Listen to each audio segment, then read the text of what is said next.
Muito boa noite, sejam todos muito bem-vindas e bem-vindos à edição desta sexta-feira, dia 24 de outubro de 2025 do Cidadania S.A., seu jornal diário com as notícias e os absurdos do Brasil e do mundo. E hoje tem Brasil e tem mundo. Tem América Latina. Hoje eu vou falar do Maduro, do Trump, do Gustavo Petro, Lula falando hoje, pesquisa da Atlas Intel saindo, mostrando que o Lula continua subindo e ganhando de todo mundo no primeiro e no segundo turno. Lindbergh indo para cima do Flávio Bolsonaro, o senador antipatriota. Tem notícia do Rio e de São Paulo se der tempo. Antes de eu ir às notícias, muito importante você deixar o like aqui no vídeo e se inscrever no canal se você não for inscrita ou inscrito ainda, tá bom? Lembrando sempre que todas as notícias que eu trago aqui estão na descrição do vídeo. Leiam muito para vocês não serem enganados. Então vamos começar falando de Nicolás Maduro. Em inglês, Maduro pede não à guerra maluca e Estados Unidos atacam mais uma embarcação no Caribe. Em resposta aos ataques e ameaças de Washington, o presidente da Venezuela, Nicolás Maduro, fez um apelo de paz na noite de ontem, quinta-feira 23, durante uma assembleia com sindicatos. Aspas. Não há guerra louca, falou ele em inglês. Usando o que classificou como linguagem tarzaneada, Maduro arrancou algumas risadas e tímidos aplausos dos dirigentes que estiveram presentes no encontro. Não há guerra, não há guerra, não há guerra.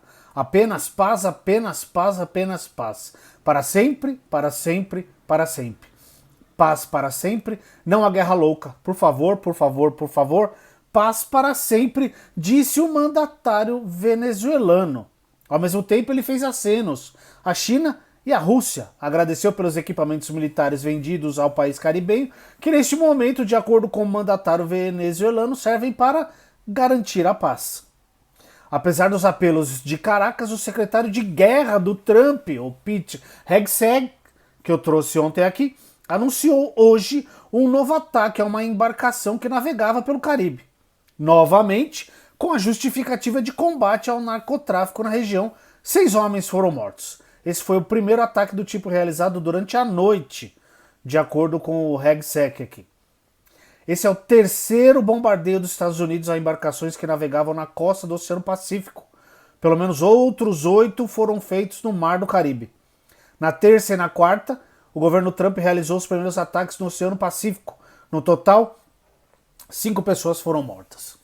O episódio resultou em uma escalada do conflito entre Trump e o presidente da Colômbia, Gustavo Petro, que vem trocando acusações há alguns dias. Vou falar sobre o que o Trump fez com o Petro daqui a pouco. Petro afirmou que o ataque a outra lancha no Pacífico se trata de um assassinato. Ele ainda acusou Trump de atuar com o objetivo de interferir nas eleições presidenciais colombianas que vão ocorrer no ano que vem para favorecer a extrema-direita local. Vamos a alguns pontos aqui que eu já falei sobre esses ataques dos Estados Unidos. Eles dizem que se tratam de traficantes. Cadê a prova? E outra, se eles são traficantes, se eles são criminosos, eles precisam ser presos e julgados e, se condenados, aí presos definitivamente. É simples assim. Ninguém tem o direito de executar uma outra pessoa. Como o Lula disse hoje, falou umas besteiras, vou falar disso daqui a pouco, mas ele disse, vira uma bagunça. Todo mundo vai querer aqui, um país vai querer invadir o outro, vai matar as pessoas no mar, sem prova, sem um julgamento. Isso é execução. Não vai demorar para os Estados Unidos matar algum líder da América Latina e falar que era traficante. Tá? Não vai demorar. Porque assim, cadê as provas de que essas pessoas que foram mortas nos barcos eram traficantes? E mesmo que elas fossem traficantes, elas não podem ser assassinadas. Não é assim que a sociedade funciona. Senão a gente vai voltar ao olho por olho, dente por dente. Prova, são traficantes. Apreende o barco, pega as pessoas, prende, mostra as provas, julga, dando direito de defesa Uma vez comprovada a culpa, prende definitivamente. É assim que funciona. Numa semana que a gente tem 50 anos do assassinato do Vladimir Herzog lá, pela ditadura militar, que os caras tentaram forjar que ele tinha se suicidado. A gente vê um negócio desse. Isso é assassinato. Tá? Não é assim que a coisa deve funcionar. Tá bom? E aí, o que o Trump fez com o Petro? Petro reage às sanções de Trump, jamais de joelhos. O presidente da Colômbia, Gustavo Petro, reagiu às sanções econômicas impostas pelo governo do Pato Donald. Petro, a esposa Verônica Alcácer, o filho Nicolás Petro e o ministro do interior colombiano Armando Benedetti foram incluídos na lista de nacionais especialmente designados e pessoas bloqueadas do Escritório de Controle de Ativos Financeiros, o tal do OFAC, uma agência do Departamento do Tesouro. No Twitter, o presidente colombiano afirmou que lembrou do trabalho que faz ao longo de décadas para combater o narcotráfico e que não ficará de joelhos. Aspas. De fato, a ameaça de Bernie Moreno foi cumprida. Minha esposa, meus filhos e eu entramos na lista do OFAC. Meu advogado de defesa será Dani Kovalik dos Estados Unidos. O combate efetivo ao narcotráfico há décadas me traz essa medida do governo da sociedade que tantos ajudamos a acabar com o uso de cocaína. Um grande paradoxo, mas nenhum passo para trás e nunca de joelhos, escreveu o Petro. A crise dele já vem há um tempo. O Trump falou que ele era líder do tráfico ilegal de drogas. É o que eu tô falando, não vai demorar para os Estados Unidos vir matar um presidente democraticamente eleito de um país da América do Sul falando que ele é traficante. Isso é sério, muito sério. Mesmo porque se os Estados Unidos invadir a Venezuela, ninguém mais tira eles de lá. E aí ferrou para a América do Sul geral, tá?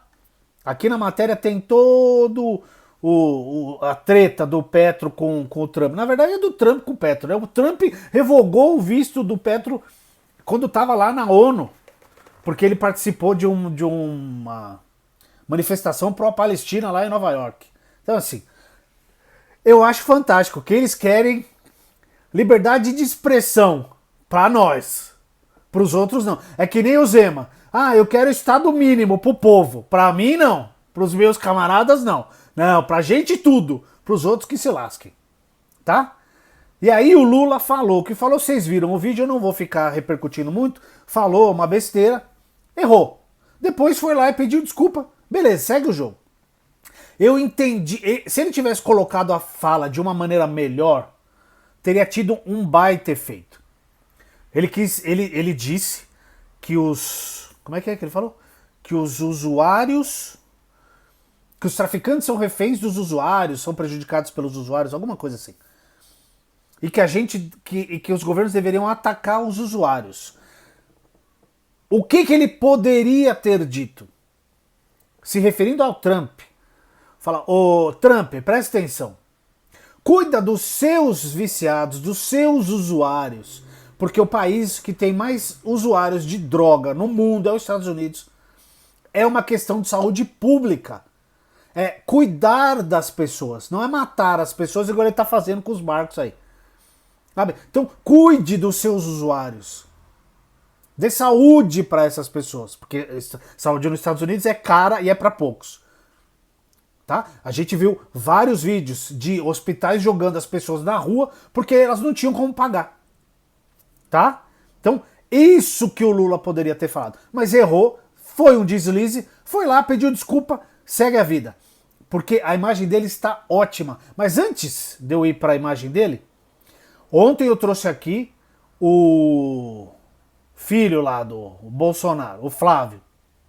Traidor da pátria. Os caras estão disputando para ver quem é mais anti-Brasil. Falando que queria que os caras bombardeassem a Baía de Guanabara, porque tinha um monte de barco lá com droga igual eles bombardearam no Pacífico.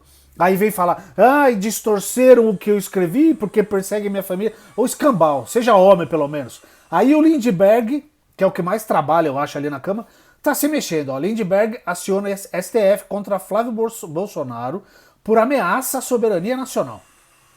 O líder do PT na Câmara dos Deputados, o Lindbergh Farias do PT do Rio, protocolou ontem uma representação criminal no Supremo Tribunal Federal contra o senador Flávio Bolsonaro, do PL do Rio.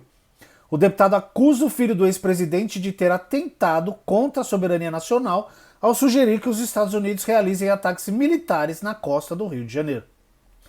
A declaração do infeliz, publicada nas redes sociais, está lá no Twitter, fazia referência a embarcações supostamente ligadas ao tráfico de drogas. Eu já falei isso, está no vídeo de ontem também, tá?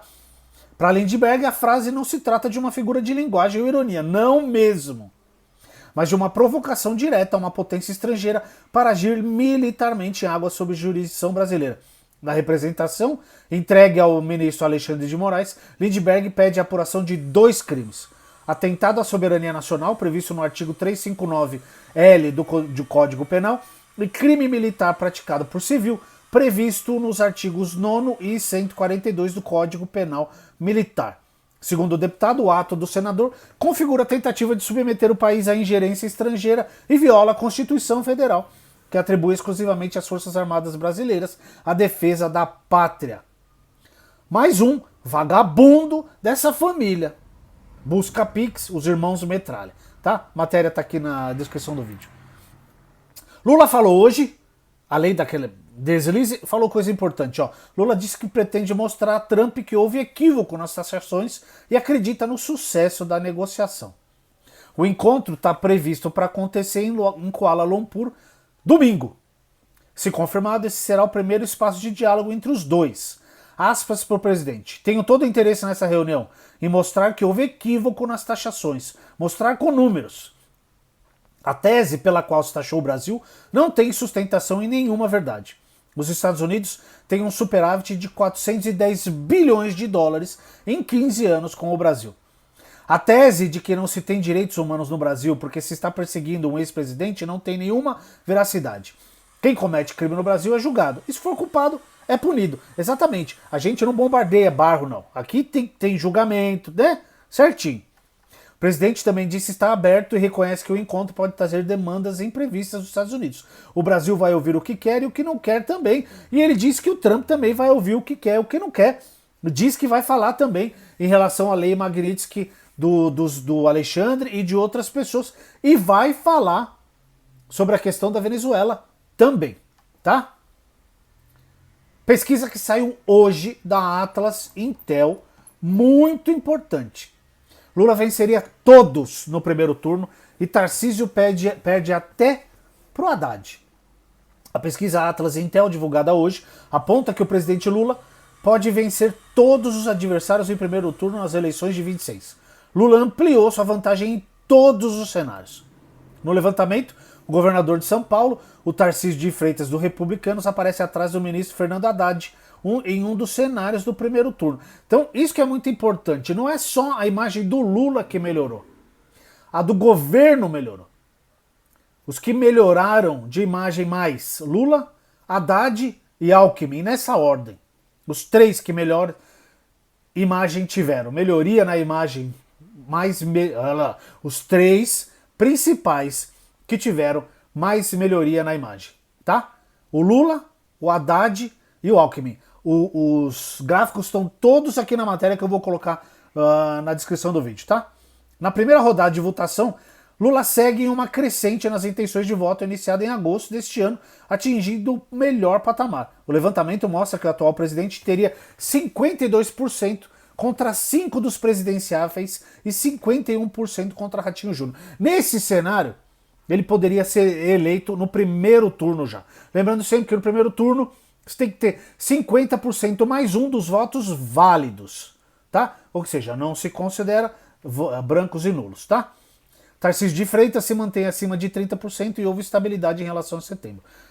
Em um cenário contra Michel, o presidente também lidera a disputa com 51% das intenções de votos, registrando uma vantagem de mais de 25 pontos percentuais.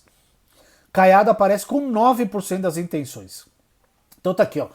A intenção de voto para presidente. Se esses fossem os candidatos, em quem você votaria nas próximas eleições? Lula, 51,3%, Tarcísio, 30,4%, outros 11,5%, brancos e nulos um pouco mais de 6%. Em cenário sem Tarcísio, ou o nome da família BolsoPix, Lula também registra 51% das intenções de voto e lidera com ampla vantagem. Ronaldo Caiado atinge 15% das intenções e o Zema chega a 10,6%, empatado com o Ratinho Júnior. Em um cenário em que o ministro da Fazenda, essa é importante, ó. Em um cenário em que o ministro da Fazenda, Fernando Haddad, representa a esquerda, Haddad lidera a disputa com 43,1% das intenções de voto, seguido por Tarcísio com 30,1%. Ou seja, uma diferença de 13 pontos percentuais. Tá? No segundo turno, o Lula ganha de todo mundo. Tem aqui o gráfico, ó.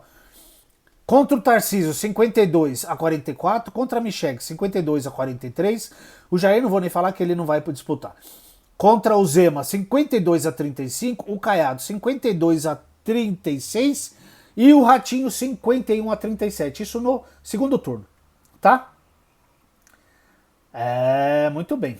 Muito bem. Aprovação do Lula atinge o melhor nível desde janeiro de 2024. A aprovação do presidente subiu e atingiu o melhor nível desde janeiro de 2024. É o que aponta a pesquisa Atlas Intel.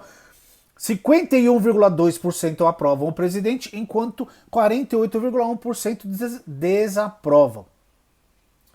Ainda segundo a pesquisa, pela primeira vez desde novembro de 24, as avaliações positivas do governo superaram as negativas. 48% dos brasileiros consideram a gestão como ótima ou boa. Outros 47,2% avaliaram como ruim ou péssimo e 4,8% classificaram o governo como regular. Então, dá 52,8% positivamente, regular, ótima ou boa, tá?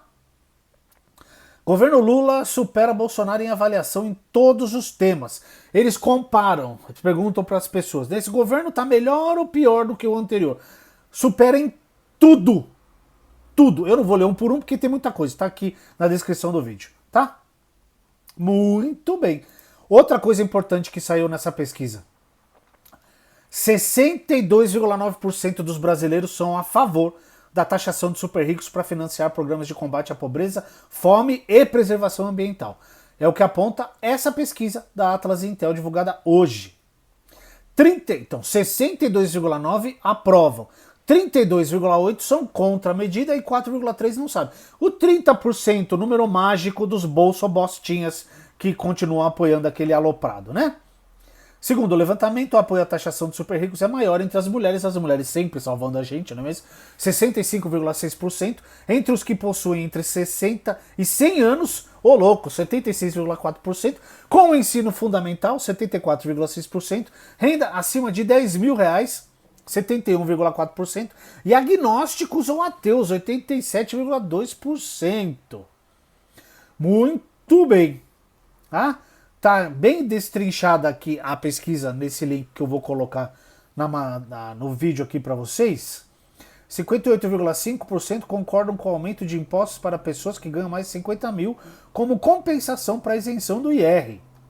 58,5% são a favor, 19,8% discordam totalmente, 11,3% concordam parcialmente e 9,5% discordam parcialmente dessa questão de taxar o pessoal para bancar a isenção do IR.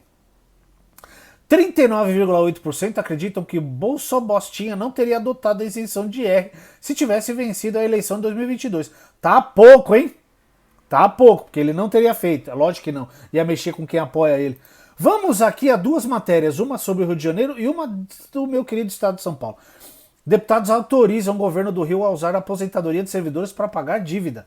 Eu tinha trazido isso aqui rapidinho essa semana. Aprovaram. Matéria do Gabriel Gomes. A Alerj, a Assembleia Legislativa do Rio de Janeiro, aprovou quarta-feira, em votação única, o projeto de lei da gestão Cláudio Castro, que autoriza o uso de dinheiro do Rio Previdência, Fundo de Aposentadoria dos Servidores, para pagamento de dívidas com a União. O texto foi aprovado com 48 votos a favor e 21 contra. A proposta agora segue para a sanção do governador, que obviamente será sancionado. Tá? Leiam a matéria aqui com o nomezinho de todo mundo que votou a favor disso aqui. E tem uma outra matéria para quem é de São Paulo. Crise hídrica. Governo de São Paulo lança plano que pode chegar a 16 horas de restrição no abastecimento de água, porque não chove, né? E aí vamos furar lá a Foz do Amazonas, queimar mais, combustível fóssil, tacar CO2 na atmosfera, gases de efeito estufa e vamos funhanhar com a Terra. Não é mesmo? Esse é o vídeo de hoje. Assistiu até aqui, curtiu, deixa o seu like, se inscreva no canal. Um grande abraço e até o próximo.